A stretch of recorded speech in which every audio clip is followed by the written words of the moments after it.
Championship weekend. We are here. It is a holiday edition. I hope you all are enjoying that Christmas Eve, getting everything going. As you can see, both myself, I can talk, and SC have our holiday edition sweaters on. I would pop the lights, but it does mess up, so I cannot do that, unfortunately. SC, how are you doing, man? How's all your championship aspirations looking, and how's the holiday going for you? Good, man. Good. Merry Christmas to everyone watching. It's been wild ride, right? If you're in fantasy football, but if you got here, you got here. My hashtag play winning football. Shout out the Oregon Ducks. They're in the Rose Bowl against Ohio State. But Dan Lanning been saying, it's all about playing winning football. So I'm saying that because it doesn't matter if you guys put up 1 point, 2 points. If you get the win by point one, doesn't matter. You Right. get the win, you're the champion. So anyone in the championship, good luck. Enjoy the ride, enjoy the championship. Hopefully the fantasy gods are on your side this week. But it should be a fun week. There's a lot of injuries that happen, and we'll talk about some of the waivers, and then just Yeah. some good matchups though for some juicy players that if you have them, hopefully they ride you all the way to the ship as they have been in the playoffs. So Yeah, that's what it's all about, right? Like you get into these matchups and you'll see like teams, these two really high scoring teams go against each other in the semis. One of them loses. So I get to the kind of thinking of the process. Like I'd almost rather do like a round robin style where you have just like the top scoring teams advance in right. playoffs to kind of make it a little bit more interesting. But I know everyone loves the head to head. Like you love playing against one individual team. I heard some fun, interesting, but like my brain kind of goes that way with those. Oh, I love the name. Yes, sir. We are here, Hugh Blow. Thanks for joining us. There you go.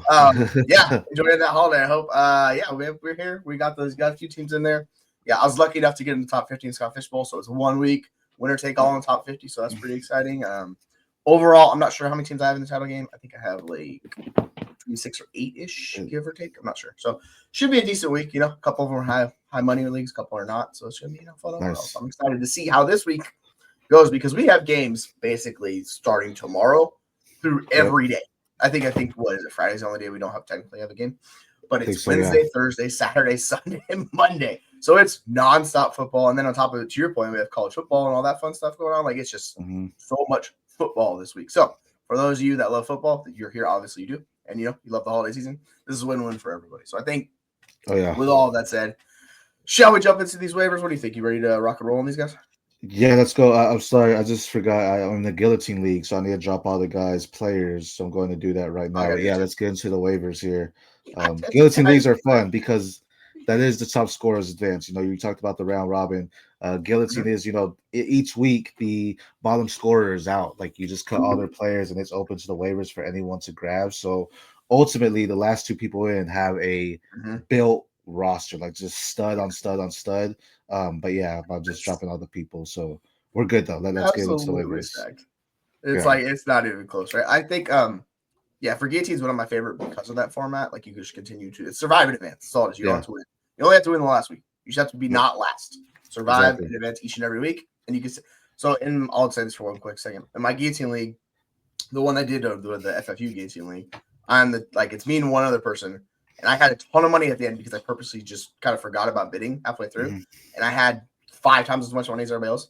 Nice. So I would just purposely just outbid everyone along the way because I had all the money. So you could do that. It's just you have to survive though, right? So that's the hard part. You don't want to get booted in week 4 because you're being hoarding that money. So you have to find the middle ground. Exactly. Paul Charcherin over at Fantasy Life, he does a great job with guillotine leagues. Everybody wants to follow.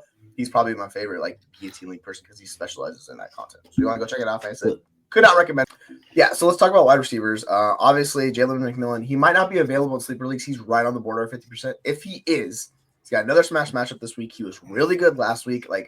His expected fantasy points roll is good, and he's had 3 consecutive games with at least 16 fantasy points. So, what's your thought process on kind of Jalen McMillan? Is he your top wide receiver, or are there other wide receivers who we can get into in a minute that look very interesting to you that you're willing to target and play?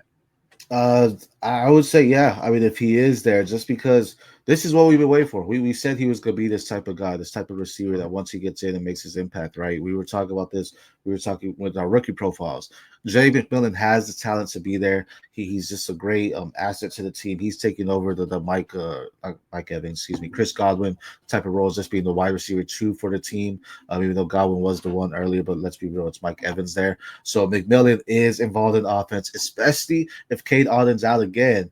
This just screams even more of a matchup, right? Because Cade Otton was out, so they had to feed McMillan and Evans, and they did that. So, I mean, this is just great here for him. If he is available, he probably isn't even at 50%. I mean, yeah, if he is, you got that's a smash pickup for sure. Yeah, I think he's the one guy that you can clearly see stepping into volume. And like as much as we like K Dot and what he was doing, I much prefer the wide receiver compared to that tight end because Otten's been in the league quite a few years and he's just been a mediocre tight end. Kind of gotten into the sweet situation. Has come back. Evans comes back. McMillan comes back. We're seeing that. It's like a young, promising rookie. This is what we're talking about guys in the second half of the season. We're seeing this with Xavier Worthy. Like it's finally coming on. Obviously, he's played all year, but I think McMillan, if you could get McMillan, if somebody like still on the roster, I would spend a lot of money to get him and like flex him this week because the Carolina matchup is juicy. Like I expect double-digit points from him. A couple of other guys I will say if you want to do the Romeo Dobbs experience, I know he was disappointing last week. You could do that. You could also do Dontavian Wicks if you want to go back to those. So two of our favorite Packers guys that have kind of gotten bad this week. I think you could do that. You could also do Hollywood Brown coming off the injury. He's active on the roster.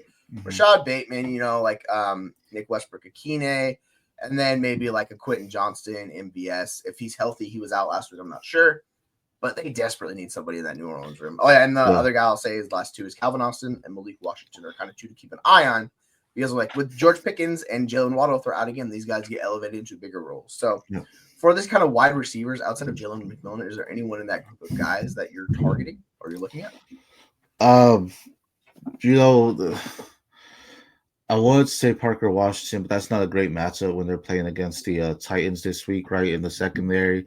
So it's with the ability you were mentioning, Hollywood Brown. I think that's so good. I would see what he was going to do when he came back, and he saw 7 targets. So that's really good in his first game back. So I do think he's going to be involved, probably a little bit more. I feel like they were missing him, and it kind of got them moving a little bit better. So that's a huge target for me, especially with. We see what the offense is. Yes, Wardy too. Wardy's probably there because he's had a bad season.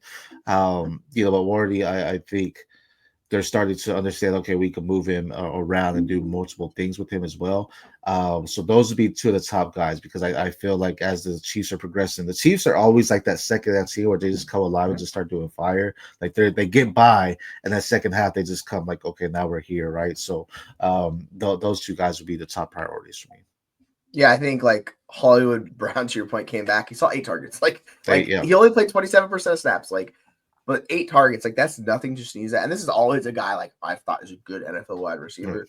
He's consistently been undervalued. He's dealt with a ton of injuries in his career.